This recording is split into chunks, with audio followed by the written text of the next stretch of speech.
economic and financial information, information on social benefits, and environmental and infrastructure issues. And the study departed from an integrated perspective with multi-sectoral and development approach. And it was really well accepted that for sustainable development concerns the triple bottom line. Development manifests in the economic, in the social, and the environmental fields. So that's the three fields we looked at: the environment, economic, and social. And in our case, because we are in a developmental state, such as South Africa, a developmental focus as well as an emphasis on governments, including the relationship with civil society, forms an important point of departure. That was also the very first study that included questionnaires. We sent them out to 110 sporting prizes for the photo competition. We invited about the impact of research, but it is an accepted research in that sense even that our Minister of Sport cited two stories in his budget speech for Parliament because they are really a proof of impact, how sport can take youth out of drugs and of alcohol and of bad social conditions. So we did a desktop research first with public information on sport and recreation and development that was available in the province, our policies, the municipal, in our case, City of Cape Town, recreational studies, surveys, any kind of sport and recreation surveys of sport federations that we could get hold of. And then we commissioned 13 case studies. And that is something that could be done here too. It's case studies exactly to people who are in the room. So writing about your own organization. That's what we commissioned. And then we recorded the results and the lesson learned and included the stories by the students. And that was first-hand accounts as evidence of impact on sport. And we underestimate that. It's not like only the stats that we used. But I mean, each of your NGO has a story to tell, what the impact actually is. And that has not been heard, that story. But you have a story. If you don't write them down and publish in some sense, in a way, the story is not heard. Then you're sitting with your own story. You can't even share the story unless somebody visits you. So once it's on paper, and it was really very, very powerful, that story is heard, and then people could see from their other stories, from other NGOs, that there are similar things and that there is an impact. So that was a very interesting approach to include everything, from the statistics, from the federation's questionnaires, from the stories by the students and the schools to the NGO stories. So we had, in our case, we had 13 stories, and there was even one story from the impact of sport at the university itself that we looked at what the impact is for students in extramural activities. But we had farming communities. We had a case on sport and education in schools that somebody wrote who has links to the education department. We had canoeing, we had netball, we had chess, we had soccer, we had Virgin Active, which is a fitness club, writing a story about a gang-ridden community where they work. We had a month later football in Dreamfield, and we had a governance program. So it was really, really, really powerful to have those stories. And we really were very grateful that those people worked all as volunteers. So they wrote their own story down. Nobody was paid for that. But they wanted to write their story down, and they form part of a 400 pages research report that we submitted to government. And then we had the children's how sport impacted on their lives, on their community, on their choice of life, on their growth, on their journey in life, on their dreams. We had a spectator view of one of the participants and how they contributed to the positive change and the impact on their communities.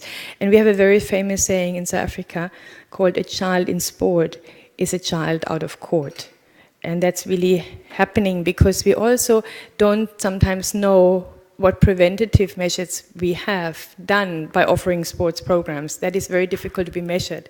But the time that a child is in an NGO or in any kind of healthy recreational sporting activity, that child is safe in that time, during that time. Nothing can happen to the child, and that child also doesn't do anything bad to another child because it's in a supervised, safe environment.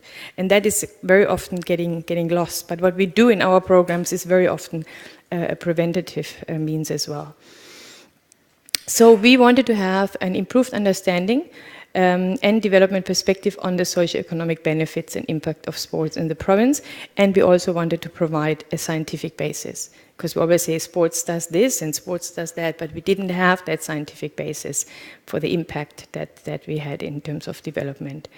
And we actually also anticipated at that time already that there is a strong case that may be built out of the advantages that this socio-economic benefit for sport and recreation in the province had. And the findings may result also in a specific evidence decisions by government, which we then, well, the result was that it actually did happen, because when we presented it, they were really very positively surprised of what we found. So the main findings I would like to share was that the research has shown there's major opportunities exist to position sport and recreation as a sector with a comparative advantage in increasing economic growth and tourism, as well as related employment and social development. And there is a real lack of evidence-based decision-making, and that was very evident on policy priorities and resources and on the budget allocations. So in other words, people even allocate budgets without knowing what's happening. And that was very, very clear. And government, obviously, in our case, they didn't want to continue with that anymore, and it made sense for them to support that. So the actual impact of sport and recreation is really largely unknown, and it's vastly, vastly underestimated, which is a bonus in our field, but we have to get it out there. So we looked at survey results, and we had limited sports federation. Interestingly, we had over 326,000 athletes that were registered, but we also found that there were 170,000 that were not even registered. Even those numbers were interesting. And then there might be different questions, why are they not registered? So the participation rate, which we also found of adults in our city area, was 27%. 27% of the people in the city were physically active, whether it's sport or whether it was recreation. And then we also found that the participation rate of learners in physical activity in the schools was very, very low, actually the worst in the country, specifically with girls and women. So the poor rate of participation by women was that 66% were not active. So we can already say that this is a fact that really requires very urgent attention, which we couldn't say before, because we only say, women might be as active as men, but we don't really know. But we really could say that this is a field that we need more concentration on. And then we also found that the recreation field is very huge and much underestimated, and that needs improved organization and a better understanding of what is actually recreation, what types of recreations are going on nowadays, that people have even online gaming and other things. Does that fall in recreation? Does it not? And also when we extended the definition of sport and recreation and leisure, what is it actually that we use? So a need exists to explore this full value chain of sport, recreation and leisure to adopt a more integrated and a more focused approach. In terms of economics, sport and recreation makes a substantive and significant contribution to the economic to the economic development of our state, our province. And we could prove that the GDP contribution of sport and recreation economy is at least 4.3%, which is really huge. And it's on the base of tourism, if not higher. And that made people really, really listen. And I would actually think, when I look what's happening here, it might be because you have similar assets, but I get to it in a moment. But we have now figures that we can actually use and that we can present. Sport and recreation contributes directly to economic growth and also acts as a trigger and market to other sources. So, for example, it's linked to manufacturing, it's linked to services, to tourism and transport. Significant upstream and downstream economic activities exist, and also to the employment stats, because we employ a significant number of people in the sports industry. That might maybe show somewhere else in trade and industry, but not necessarily for the sports sector. The same goes for the manufacturing, even household goods. If you think how many people during the month have to buy new shoes for their children in terms of sport goods. You know, all these kind of expenses that you have, that contributes to the sports sector, but it's not registered in any way. If you go, for example, to the gym and you have somebody as a personal trainer or somebody looking after your health, that person might be registered as a physiotherapist into the health sector. So that person does not fall or is not considered as a sports person listed in the sports sector. So there's all these kind of things that, and then we say, but you actually have to count that person in the sports sector, much more so than maybe on the health sector. Or it's a cross employment. And then also that sport and recreation is responsible for significant international and domestic financial investment. I mean, you also have a lot of events, you have your marathons, maybe you have other international sporting events where people come to the country. And that also features in, because that's finance, that's money that comes into the government coffers, basically. So there is a direct link to tourism in that kind of, because we have the sports tourist. And when the tourist comes, that is not only that tourist takes part in the yachting and golfing and running exercise. There is bed and breakfast, the hotels booked out, there's transport implication, there is airport transport, there is a lot of things that not even get recognized. But that is the case, especially in terms of the hospitality sector. There's restaurants and so on. That is never counted into the sport. But those people are only there because of the sport. So, and that for government to understand that is really, really, really important. So, and I mentioned the ordinary household good, the sporting clothes, the equipment of school children. So what we actually need, what we suggested to government is actually we need a household survey. How much does a family spend on sporting equipment and so on in the country? We don't have that. It could be actually added to when there is a survey for other things that cities do. Just add a couple of questions on to prove that. So in our case, we have a very competitive edge in terms of mega events because they happen in Cape Town, and we also have cultural and community, sport and recreation, and they're really seen as very important in our context. And there is a big amount of volunteers. We have in selected 62 sporting codes. We had about 247 people employed and 5,890 volunteers. I mean, and that also has never been captured in that sense. So volunteerism should also be a focus. And those people also wear sports clothes, by the way, when they volunteer, they come to you. So in economics, various sporting times hold significant potential for the future growth. And we will give a more detailed analysis on that one. And then other than the large spectator sport types, such as rugby and cricket and soccer, it was also found that there is a critical mass of minority sports, which really hold substantive economic power and potential. And one should look at them closer as well. And especially ones that have assets and equipment such as motorsport and golf and deep sea fishing and even racing. They have in their houses, they have houses for the pigeons, they have all this kind of, and then you travel with the pigeons and so on, and the pigeons themselves are worth a lot of money. I don't know whether you have racing pigeons here, but I mean, it's a sport that I was not familiar with before that survey, but it's something really, really big. And there's a lot of money in there. There's even betting on the pigeons, that we also don't take into consideration.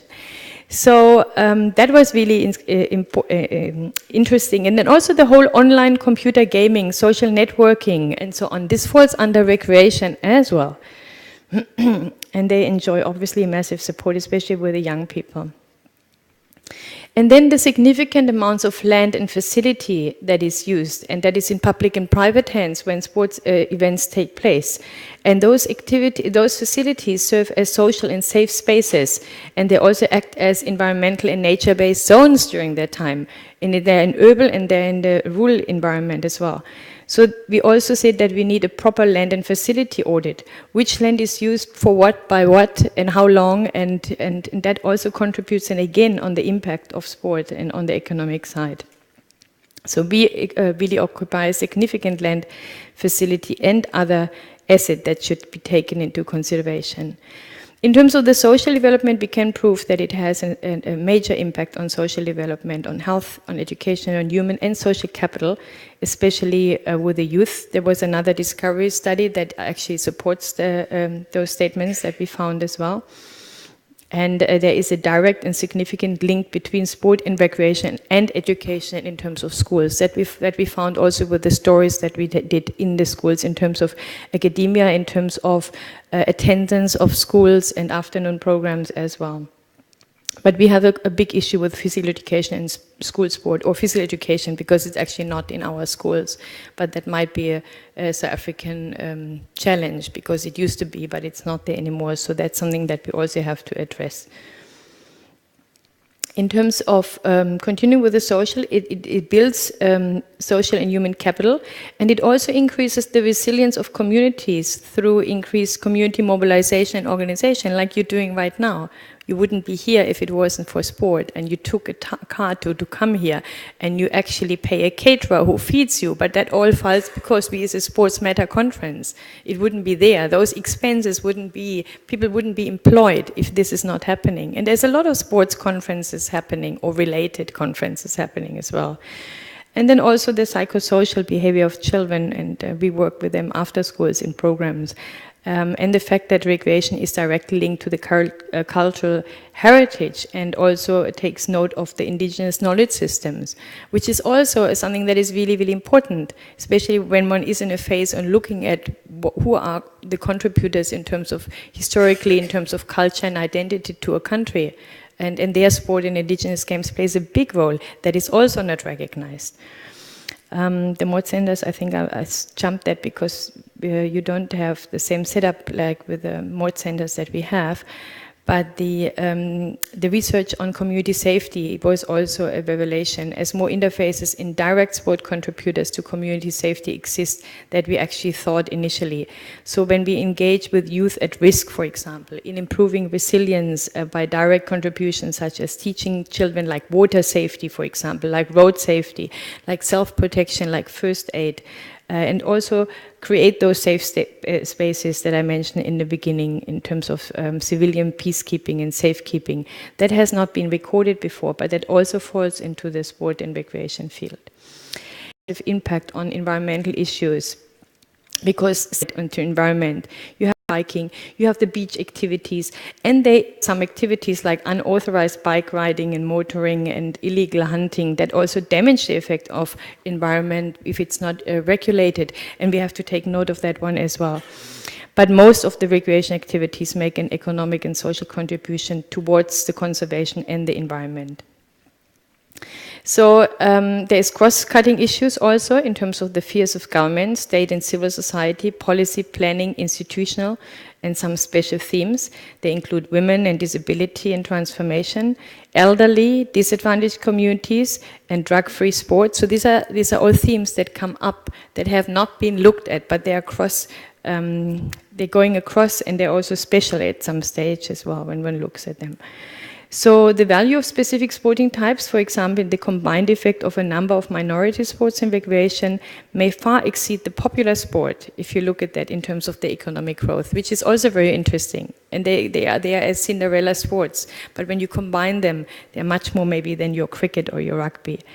And some sports types are particularly suited for the particular development contributions that they can make, and then much can be done to exploit that actually in terms of the area that you live in. So the value of immense value as spectator sports, because we forget the fans. Now the fans wouldn't travel to any games and whatever if there wasn't a specific, but look at just the number of fans that come and watch. It has never been taken into consideration. How many people go on a Sunday or on Saturday to go to any kind of sporting events? That contributes to the economic impact, because they again need to drive there, they again need to eat when they are there, they need to drink when they are there, they go with sporting goods, they buy new caps and hats and sunglasses for this kind of events. It has never been seen. So this is the first time that government was really hit with those kind of stats, because you don't think about it. Yes, there's a sporting event, we go and watch. But who is actually bringing that kind of impact to the province, to the state, is the sports people. And that's why we have that comparison with tourism, because it's equally, if not more. In our case, it's actually slightly more. We probably will have a problem with tourism when the stats gets released now in public, because it was only presented last week at the conference in Cape Town. Yes, and then chess, for example, has drawn the attention also for low input input costs. That was also quite interesting. But it had a substantive impact, because it has an impact again on the logical thinking and problem solving and the math. and that is only from chess. And then you have fights with people who think chess is not a sport. But that's another topic. Then the whole area about opportunities for disabled athletes and to support the elderly as vulnerable groups as well. So that is something that we don't look enough to, but that also brings, a service like that brings those stats to light, and the important linkages and interfaces that exist with respect to recreation on the one hand, and the sector of functional areas such as tourism, the wine industry, the natural resource-based economy, the small business, the entrepreneurial development, and the cultural activities. This is all linked. We never see it as linked, but it's all linked. Yeah, we found that netball, dance and drama and arts, as well as aerobics and gym, provide special opportunities for girls and women, because we had a very low rate with women, but those are the sports that really assisted in terms of the female participation. Also in soccer and rugby and some of the newly emerging fields such as handball and canoeing. And then we also had emerging forms of recreation for the youth, like the dance and the music, the computer gaming, the online networking, and dominoes as well. And then we also have family-orientated events that require special attention, such as fun runs and beach activities, street sports and gardening and cooking, and dominoes fell under recreational when people filled in those questionnaires. But there's a specific outdoor and nature-based sport and recreation types that we could pull out, and that was your 4x4 motorsports, swimming, beach activities, surfing, cage diving, various forms of windsurfing and paragliding, and so on. So we took them all into consideration for that. So the information challenge we have there, because although a vast amount of qualitative evidence exists that sport has a major impact on the development, an urgent need exists for a systematic approach to record and interpret in quantitative statistical information on the socio-economic benefit. In other words, if you do a similar study, you really, really need to sit down and systematically approach that with government then as well, and see what they can use or what they want to use. But in terms of substantive employment and voluntarism, it's really evident in sport and recreation and leisure that formal statistics do not reflect the reality that we actually found ourselves in. So the recreation contains a significant informal economic potential, but it's not recognized as such at all. And that's where we're working in sport and development, because it's not the high-performance sport, it also includes the recreational. Based M&E are also very weak, so specific recommendation we had made in that regard. So in conclusion, the research really has shown, and we can prove it now with numbers, that the impact of sport is much underestimated and seldom approached as an economic base or as a central vehicle in terms of social development. And sport and recreation, if properly supported and managed, has a huge potential to improve the standard of living of people as it relates directly to national development and priorities such as job and employment creation. And so we concluded that it's imperative that our national and provincial governments recognize these trends and promote the evidence-based policy decisions that reflect all these realities as a basis for informed planning, implementation, and resource allocation. Yeah. So that's a brief overview, and I hand over to Ollie to have a discussion around that.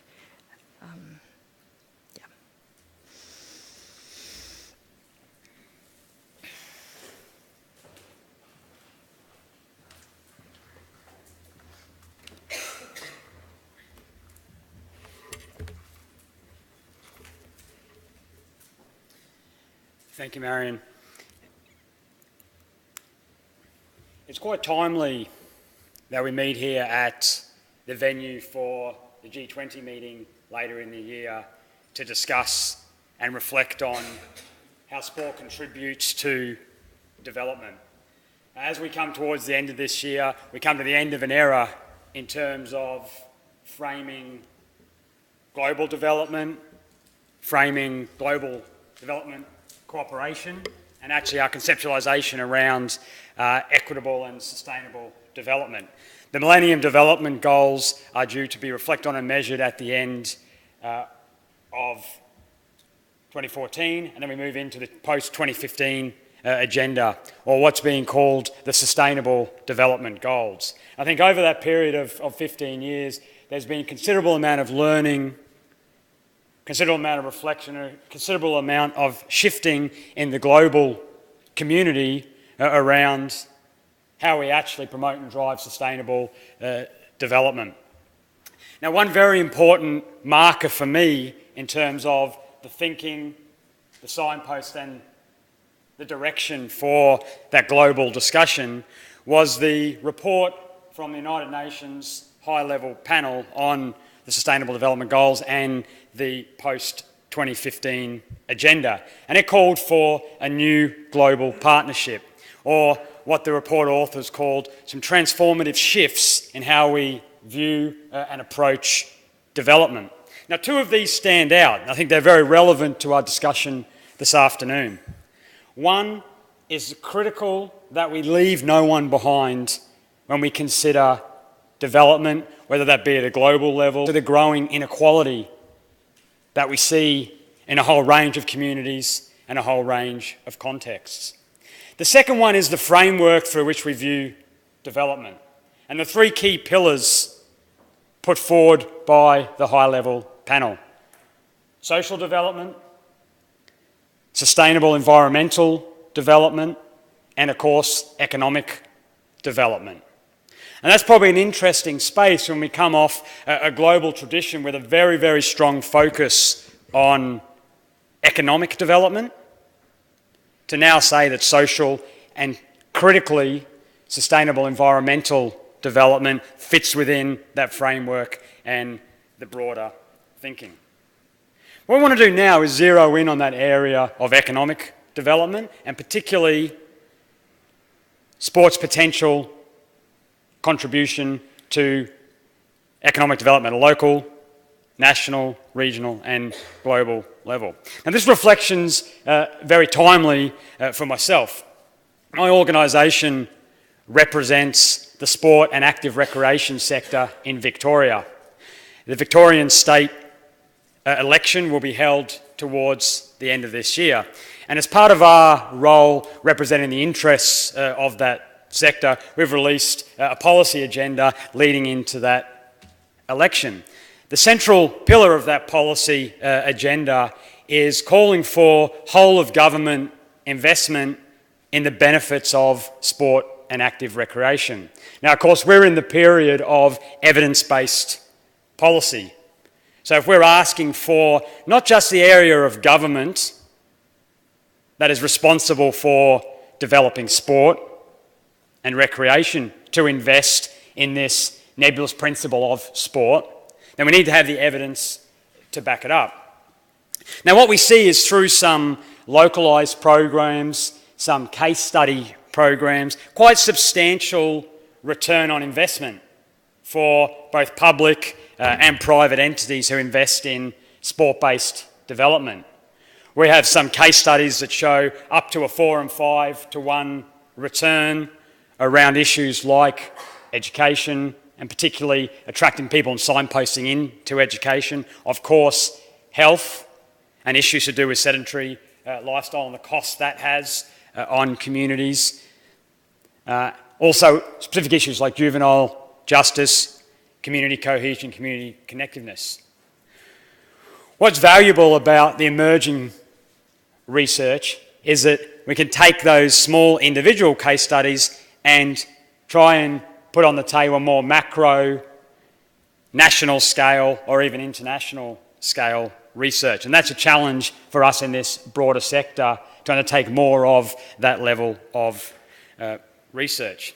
So if we go to that macro level, and let's say level, the default position for sport is often to point to mega and major events. I spent a considerable amount of time based in the United Kingdom. Part of that time was working for the National Agency for Sport, UK Sport. So there's a strong lens on the preparation for the London Olympic and Paralympic Games.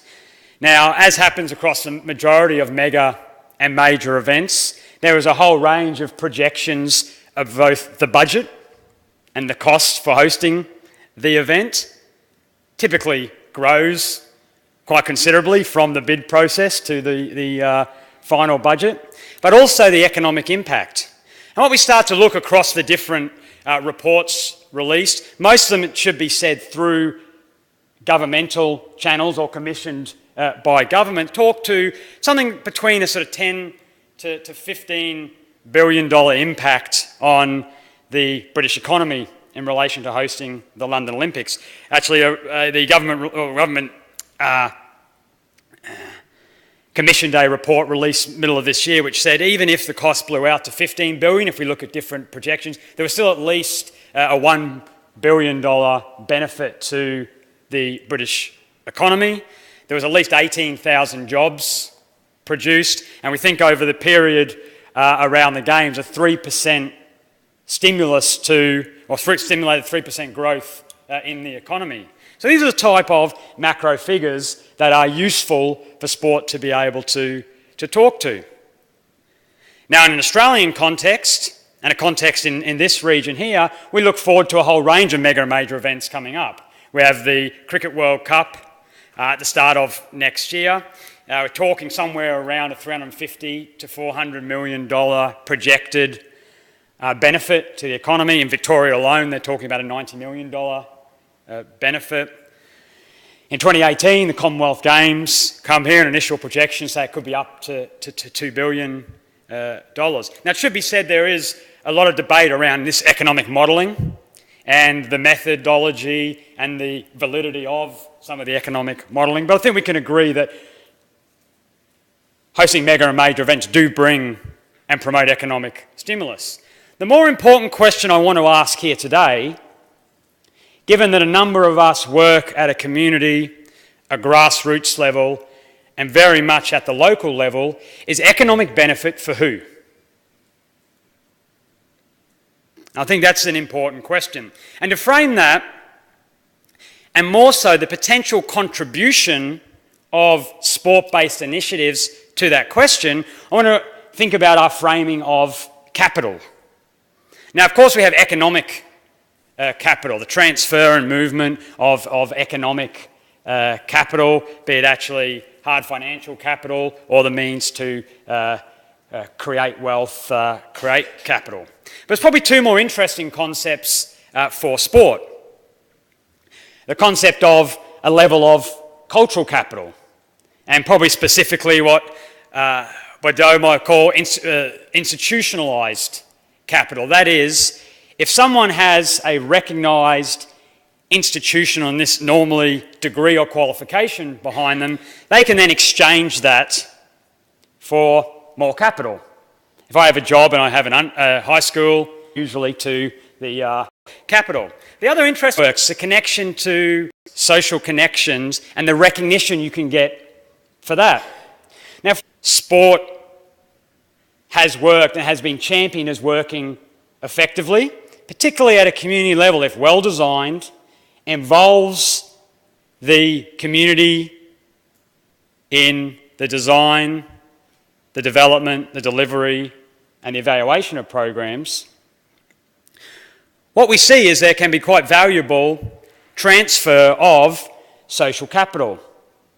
For example, if there is a group of marginalised young people whose perception in the broader community is they're involved in crime, they're involved in negative behaviour and overall negative conceptualisation around that group, the ability to link them to a respected network, i.e. sport clubs, sport organisations, can support that transfer of social capital. And that becomes an interesting concept for us in sport, and when we argue around the contribution of sport, moving from that very high level right down to a community level. And when we see some of this return on investment in sport, that's an important concept, that actually the ability for then a community to take that transfer and that idea of social capital and transfer it into perhaps pathways into education, pathways into employment becomes quite important. And in fact, if we go back towards the major and mega events, there's a very nice example that's a segue or a space between the two. And we talk about the economic input of major and mega events. So look back to the Glasgow Commonwealth Games, just completed at the end of July. Now, of course, there's a whole range of infrastructure, a whole range of construction required around the Games, and a whole range of roles. In the bid process, in the policy documents, in the strategy of Scottish Government and also that Games organising committee, there was a specific requirement in organisations that tended for infrastructure projects, or tended for projects linked to the game, there had to be specific apprenticeships for young people within the community in which the Games would be held. And we see that as a potential positive link between that question of, when we talk about the economic benefit, the economic impact of sport and who it benefits, and ensuring that it benefits the communities which are hosting, are involved in the Games. So with that, I'll pose a question back to the platform, the group, in terms of what are the examples that we've had both at a individual, local and community level of sport contributing to economic development through that framework of promoting equitable economic development. So there is a, I suppose, condition on then who's benefited macro level. And so for the remainder of the, the session, what we're interested and contributing to economic development. Thank you.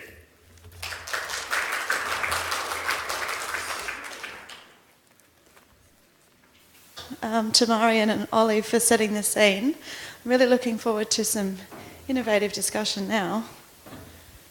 Thank you for the presentation. From an Oceania table tennis point of view, with our events, we've sort of got from one end of the spectrum to the other. As Ollie mentioned, in Australia, we value economic impact in regards to sport. When we host an event, we understand there's an economical impact at many different levels. And for example, one of our major events the last 2 years and also next year has been held in a rural town in Victoria called Bendigo, where we've been able to get government support through being able to show the economic impact. And I believe the city even did a study at one stage realising that sports tourism brings in an extra $20 per day compared to standard tourism. So therefore they're very sport oriented at the moment. They've got a World Snooker event, they've had the Oceania Masters Athletics event, they've had a number of international events come to a regional area. However, from an Oceania table tennis point of view, next year we're trying to move our Oceania Junior Championships into Kiribati, which has only ever had one international event before. And at the moment we've got a application paper or a bid document that's due to go to the Kiribati Cabinet for the government next month, and we'll be hopefully getting a positive response from that side. However, we are finding it a lot more challenging trying to sell the economic benefits in regards to they've never had international sporting events before. I think they had maybe one 15 years ago, and the economic impact probably wasn't studied 15 years ago in regards to how much benefit that brought to Kiribati with regards to international participants, and how if you have an international participant, you've got hotel bookings, you've got people eating out at restaurants, you've got people potentially buying souvenirs and so on. And I guess from my point of view, with the studies done in South Africa, how long has that process taken to be able to be tabled last week to say sport does have an economic impact, and how do you feel it was received to people who may not have understood that concept before? From our point of view, just so for moving forward, we can try and make sure we're doing a better presentation to sell the event. No, it's not on. Oh, it is on. Thank you for the question. It took 2 years to get that together, and we didn't even take so much the World Cup into consideration. We really focus on the federations and the NGOs and the stakeholders that I mentioned. But I also wanted to mention that we have to maybe look at short-term versus long-term benefit as well. So what Ollie then just said as well is like you have your infrastructure or maybe more hotels built because of certain event, and then people have an employment for a certain time in the let's say building business. And then once it's built, then that is it. Maybe they find an employment in the hotel, that might be about other people. So there's this differentiation as well. So it took us about 2 years, but if you do have events that you have hosted in the past, or some upcoming one, I mean, to have a market research around, even if it's only in guest houses and hotels, during the time that event is hosted, how many more visitors come, and to have a short one might be actually possible. When we released it we released it a couple of weeks back to government internally, and it was embargoed. And last week we released it at the conference, and we're bringing it out now in a document, in a form of a report, and maybe then later in another document.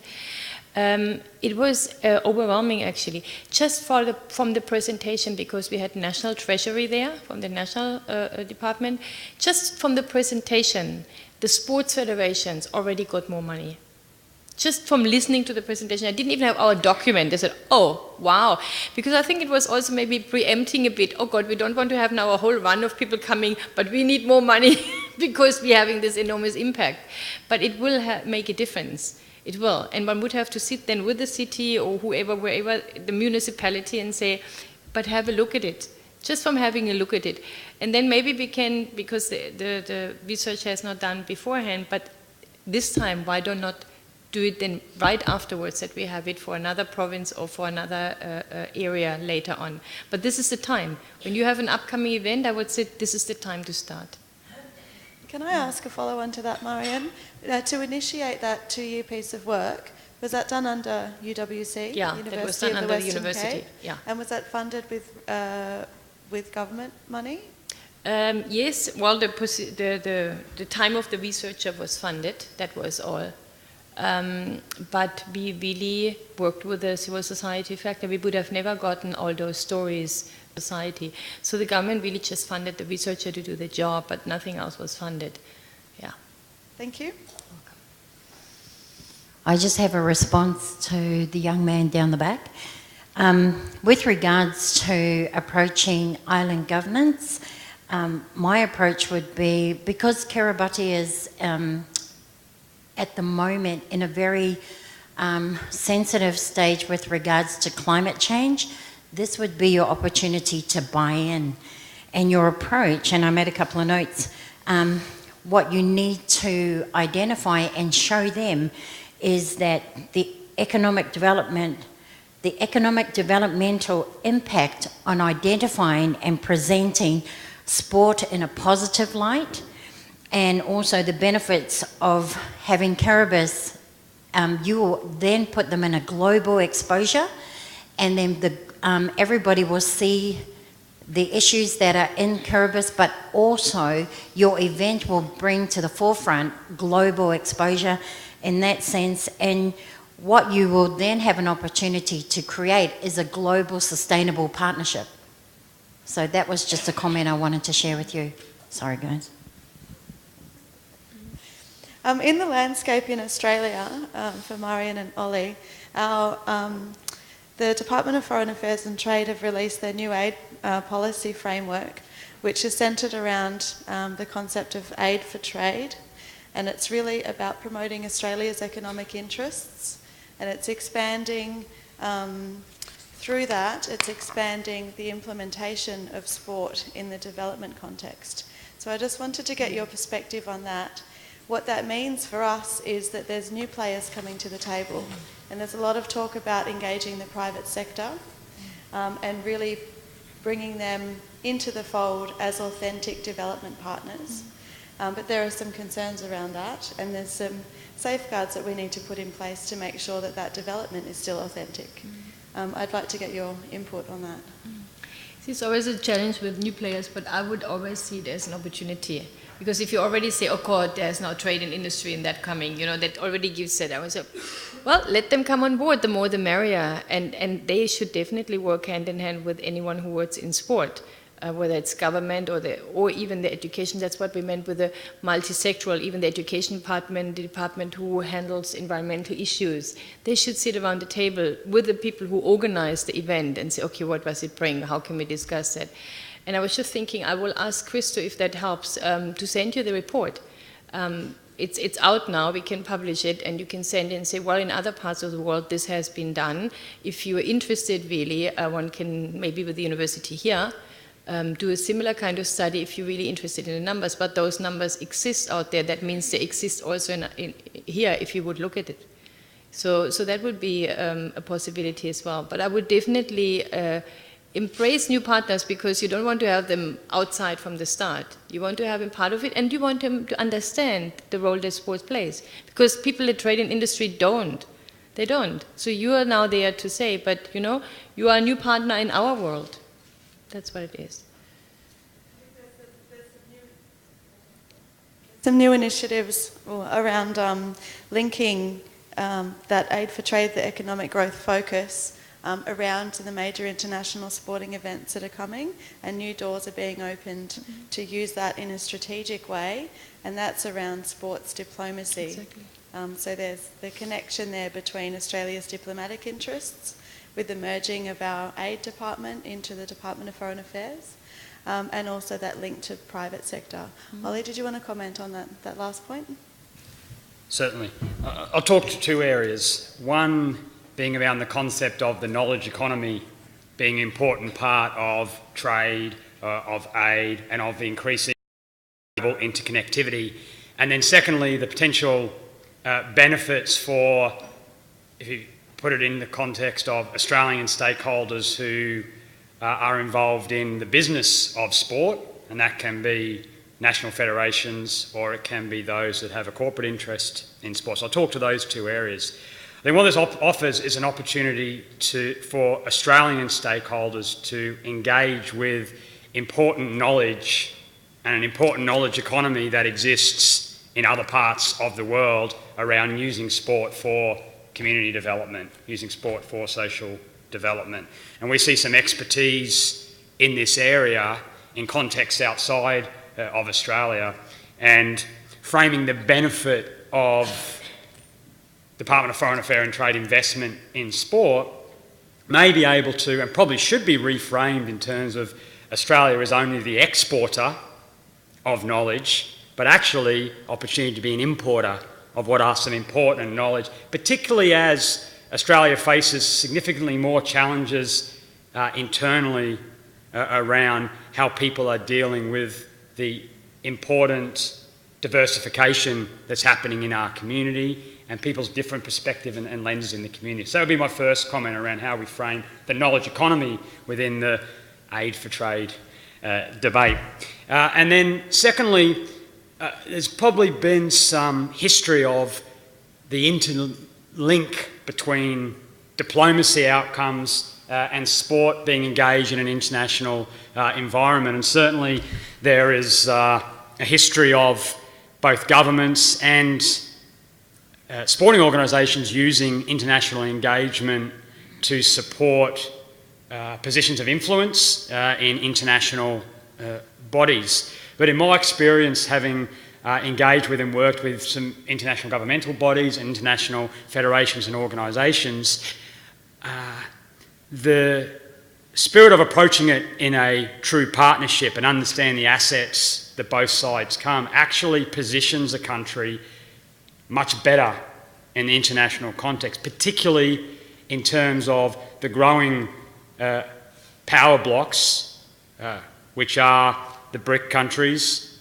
which are developing economies, and growing power blocks in terms of economy, growing power blocks in terms of geopolitical influence, and growing power blocks in terms of pure population numbers. So to put that in a very simple term, sometimes it's not the best return for our country if we're seen to be telling other countries how to do things and what to do. And I think that's an interesting reflection on how we approach that concept.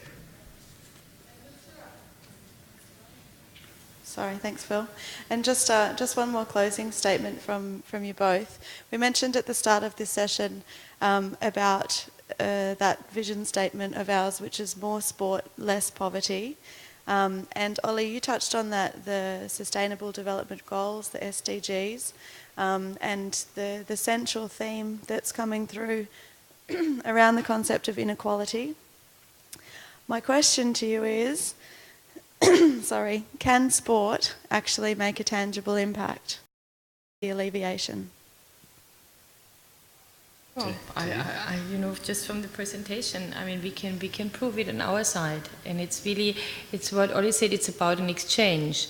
Whatever countries such as Australia can take out of a study that we did, that would be a really good exchange. And whatever you do, and we can take forward to actually increase the impact of sport and development on our side, we will do. Like the role modeling, for example, that you showed yesterday with all the champions. I mean, I already had like thinking heads on the fact that we could do this and that we could do that. So we're sharing on that, and most definitely it can have an impact. And when you said something when I thought it would be actually nice to have something like an aid for sport and trade debate. It even rhymes, but something around that to get people together. So that was just taken from him. So yeah, most definitely. My thoughts would be to go back to the sort of local and community level to sort of ground the discussion.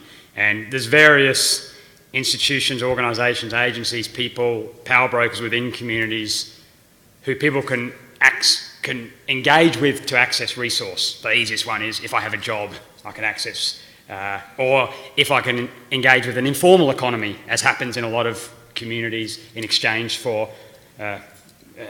money and resources. A lot of the institutions that enable people to do that, there are different members of communities, there are different groups within communities who are disenfranchised from those institutions. And the most practical example is there are a lot of contexts where people are disenfranchised from education, and education becomes a key pathway to economic empowerment.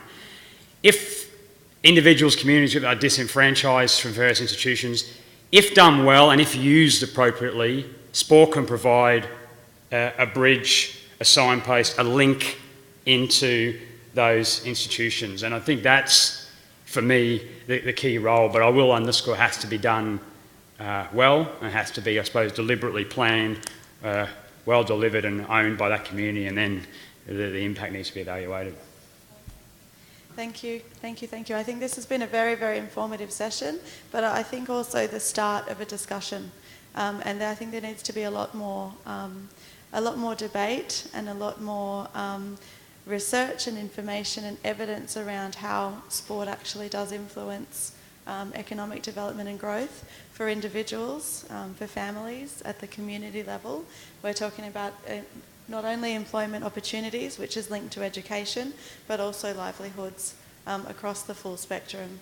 And that may be jobs and opportunities within the sporting sector, which we know is very diverse, but also jobs and opportunities outside that. We're talking about making an impact on people's lives.